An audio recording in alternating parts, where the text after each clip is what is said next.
وہ لڑکی ساری زندگی اسم اعظم کی تلاش میں رہی۔ اس نے بہت سی کتابوں کا مطالعہ کیا۔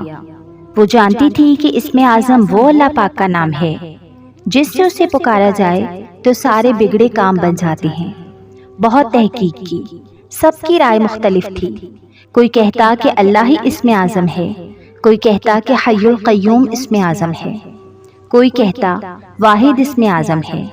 اس نے بہت پڑھا تھا کہ حضرت سلیمان علیہ السلام کو اسم اعظم کا علم تھا۔ یہ مبارک نام ان کی انگوٹھی پر نقش تھا، جس کی وجہ سے ساری دنیا پر انہوں نے حکومت کی۔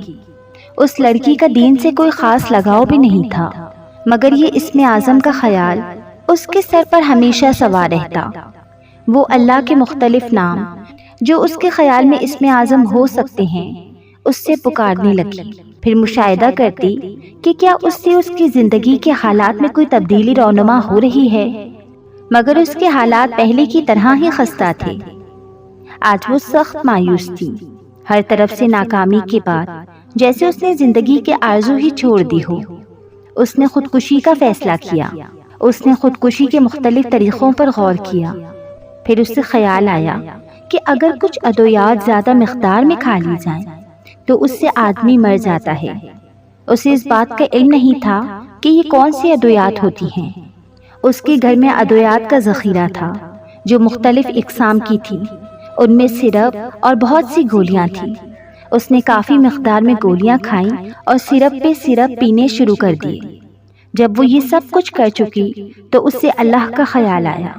اسے اس بات کا خیال آیا کہ خودکشی حرام ہے اور اس کی سزا جہنم ہے۔ اس پر شدید خوف طاری ہو گیا، کچھ اس بات سے کہ وہ عنقریب مرنے والی ہے، کچھ اس بات سے کہ جس طریقے سے وہ مر رہی ہے وہ بھی حرام ہے۔ اس نے رونا شروع کر دیا۔ کچھ دیر بعد اٹھی، وضو کیا، جائے نماز بچھایا اور نماز پڑھنے لگی۔ اس کے آنسو جائے نماز پر گر رہی تھی۔ نماز کے بعد اس نے دعا کے لیے اللہ کے سامنے ہاتھ اٹھائے۔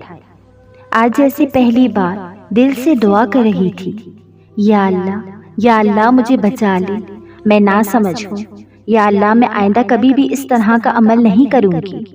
کافی دیر تک دعا میں روتی رہی، سارا دن پریشان رہی کہ اس نے ادویات کھائی ہیں، کہیں اس کی وجہ سے اس کا برا حال نہ ہو جائے، مگر دن خیریت سے گزر گیا اور اس سے کچھ نہ ہوا۔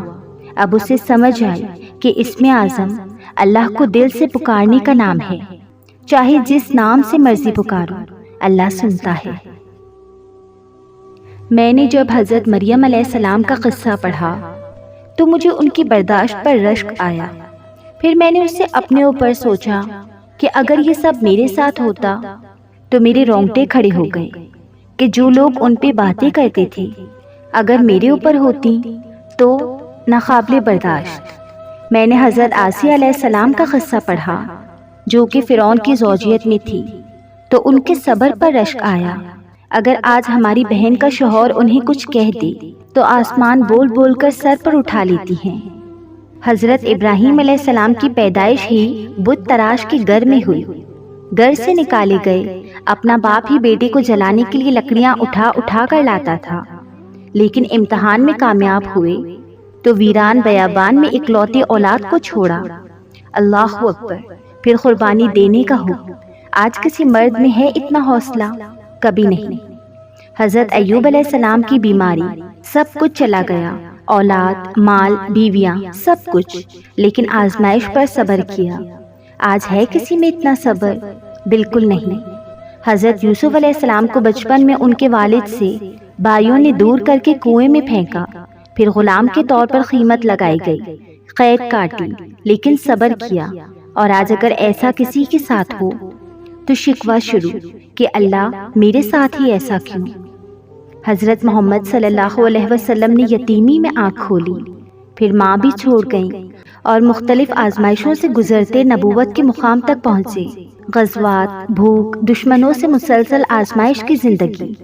کیا آج کوئی کر سکتا ہے یہ سب برداشت؟ بالکل نہیں۔ جانتے ہو، اللہ پر توکل کے بعد ہونے والے معجزے حقیقتاً ہوتے ہیں، معجزے وقوع پذیر ہوتے ہیں۔ جب تم مسلسل آسانی کی دعا مانگتے ہو، تمہیں کیا لگتا ہے کہ اللہ جواب نہیں دیتا؟ ارے جب تم دعا مانگتے ہو اللہ تب کہیں کسی کے دل کو نرم کر رہا ہوتا ہے، کہیں کسی کے ذہن میں کوئی خیال ڈال رہا ہوتا ہے، غرض تمہارے لیے اسباب بنا رہا ہوتا ہے، اور تمہیں لگتا ہے کہ تمہاری دعائیں رائگاں جا رہی ہیں۔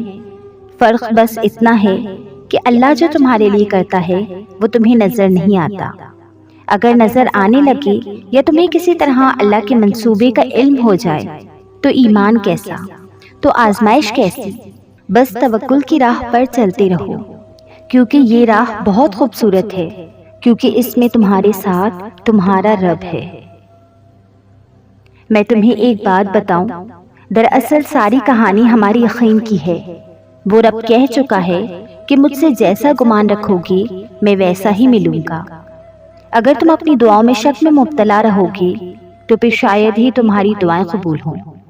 تم یہ یقین کیوں نہیں کرتے کہ وہ تمہیں کوئی اذیت نہیں دے گا، وہ ہر ناممکن کو ممکن کر دے گا؟ جب تک تم یقین نہیں کرو گے دعائیں قبول نہیں ہوں گی۔ اس کی محبت ہم سے یہ مطالبہ کرتی ہے کہ ہم اس پر اندھا یقین کریں، اس کی قدرت پر کوئی سوال نہ اٹھائیں۔ وہ سمندر کے درمیان راستہ بنانے والا رب تمہیں بھی طوفان سے بچا لے گا۔ وہ کشتی نوح کو پار لگانے والا رب تمہیں بھی ڈوبنے نہیں دے گا۔ وہ آگ کو ٹھنڈا کرنے والا رب تمہیں بھی آزمائش سے نکال دے گا۔ تم یقین تو کرو، تم سوال تو کرنا چھوڑو اس کے کن پر، اور پھر تم دیکھو گے وہ سب جو تم دیکھنا چاہتے ہو۔ اس لیے قرآن پاک میں فرمایا کہ جب بندہ بہت پریشان ہو جاتا ہے تو پھر اس کو تسلی دی گئی ہے کہ ان مع العسر یسرا، بے شک ہر تنگی کے بعد آسانی ہے۔ اللہ رب العزت کے سامنے ایسے گڑ گڑا کر مانگی کہ اللہ رب العزت آپ کے آنسوؤں کو دیکھ کر فوراً عطا کر دے۔ حضرت ایوب علیہ السلام کو اتنی بڑی بیماری میں اتنے عرصے کے بعد جب صحت عطا کی گئی تو اللہ پاک نے پہلے سے بھی زیادہ نعمتیں ان کو عطا کی، حالانکہ وہ سب جو پہلے تھا وہ تو تباہ ہو چکا تھا، لیکن حضرت ایوب علیہ السلام نے اپنے رب کی طرف ہی آہوزاری اور شکر گزاری کرتے رہے اور مانگتے رہے، تو اللہ پاک نے بھی پھر ہر طرح کی نعمتیں عطا فرما دی۔ ہم نے بھی ہر حال میں اسباب کو اختیار کرتے ہوئے صرف اللہ پاک کی رحمت کی طرف توجہ کرنی ہے۔ انشاءاللہ اللہ پاک سب کے کام بنائیں گے۔ کچھ حقیقتوں کا علم ہمیں ہمیشہ سے ہوتا ہے، لیکن دل انہیں ماننے پر راضی نہیں ہوتا، اور اگر راضی ہو بھی جائے تب بھی دل کے کسی نہ کسی کونے میں یہی امید چھپی رہتی ہے کہ کیا پتا کہ ایسا نہ ہو، کیا پتا یہ حقیقت بدل جائے، کیا پتا یہ جھوٹ ہو۔ ہماری یہی حرکت ہمیں نہ جانے کتنی دیر تک بے سکون رکھتی ہے۔ زخم تب ہی بڑھتے ہیں جب ہم آزمائش کو تسلیم کر لیتے ہیں، اور آگے بڑھنے کی ہمت تب آتی ہے جب ہم حقیقت کو مان لیتے ہیں اور اللہ کی رضا کو قبول کر لیتے ہیں، اس یقین کے ساتھ کہ اسی میں ہماری بہتری ہے، یہی ہمارے لیے بہترین تھا۔ آسان کچھ بھی نہیں ہوتا، چیزیں مشکل ہوتی ہیں۔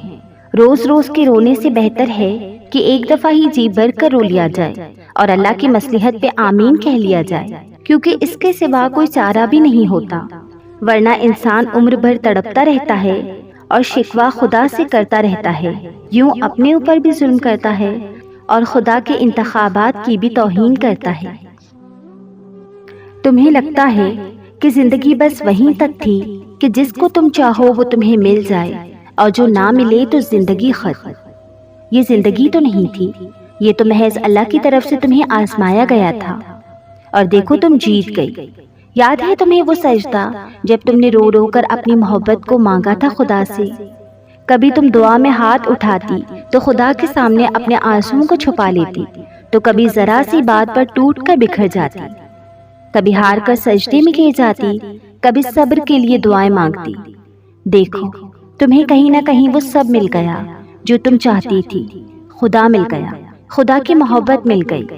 وہ سب کچھ جو تم دعاؤں میں خدا سے مانگتی تھی، ان دعاؤں کے بدلے اللہ نے تمہیں کتنی بہترین چیزوں سے نواز دیا، اور وہ چیز خود اللہ کی محبت ہے۔ وہ سجدہ جو تم کسی اور کے لیے کرتی، اللہ نے تمہیں اس سجدے سے اپنا بنا لیا۔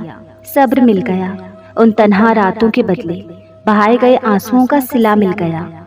تہجد کے سجدے میں رو رو کر اس نے تمہیں سکون دے دیا۔ ہاں، پر تمہیں اللہ نے وہ محبت نہیں دی، کیونکہ وہ تمہارے لیے بہتر تھی ہی نہیں۔ اس نے تمہیں اتنی پیاری چیزوں سے نواز دیا جو شاید کبھی تم نے گمان بھی نہیں کیا تھا۔ جو جا چکا اس کے پیچھے بھاگنا کیسا؟ جس نے سمجھا ہی نہیں تمہیں، پھر اس کے لیے تہجد میں آنسو بہانا کیسا؟ کچھ مل جاتا ہے، کچھ کھو جاتا ہے، یہ سب تمہارا خود کا گرہ بنایا ہوا یقین ہے۔ خدا سے زیادہ محبت، خدا سے زیادہ تم نے کسی اور کو دی ہے، پر اس پر خدا کو الزام ٹھہرانا کیسا؟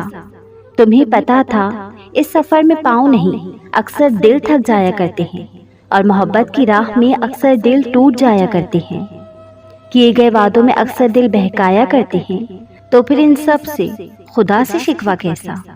سنبھل جاؤ، ٹھہر جاؤ، اور آہستہ آہستہ کر کے خدا تمہارے ہر زخم بھر دے گا، وہاں سے راستہ نکالے گا جہاں سے تم نے کبھی سوچا نہ ہوگا۔ وہ تمہیں ایسے سمیٹے گا جیسے کوئی غم تمہارے قریب نہ آیا ہوگا۔ اللہ تمہیں تمہاری دعاؤں سے آزماتا ہے، وہ تمہیں ہر اس چیز سے آزماتا ہے جو تمہاری دعاؤں کا حصہ ہوتی ہیں، کیونکہ دعاؤں میں وہ ہی رہتی ہیں جن سے تمہیں بے پناہ محبت ہوتی ہے۔ تم سوچ رہی ہوگے کہ جب دعائیں معجزوں کے لیے بنائی گئی ہیں تو پھر اللہ انہیں تمہارے لیے آزمائش کیوں بنا دیتا ہے؟ وہ ایسا اس لیے کرتا ہے کیونکہ دعائیں توکل کی دلیل ہوتی ہیں، اور اللہ کہتا ہے کہ تمہیں کیا لگتا ہے کہ تم کہو گی کہ میں ایمان لایا اور تمہیں آزمایا نہ جائے گا؟